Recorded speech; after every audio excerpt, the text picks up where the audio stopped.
గెలుస్తామని చెప్పినాం తప్ప ఓడిపోతామని చెప్పాలి. ఎవరు చెప్తే ఆయన ఓడిపోతున్నాడు, వ్యక్తి ఓడిపోయినాడు కూడా చెప్పారంట.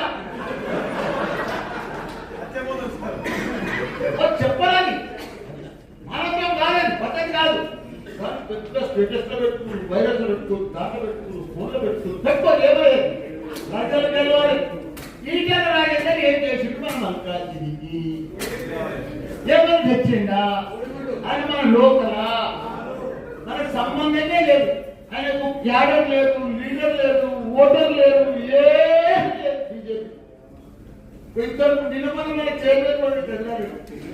ఆయన కూడా ఒక్కడే ఒక్కడే ఒక్కడే ఒక్కడు ఆయన పిల్లల్ని పిలిచి గుడికాడికి వచ్చిండు చంద్రరెడ్డి. వాళ్ళంతా పోతుంటే ఆయన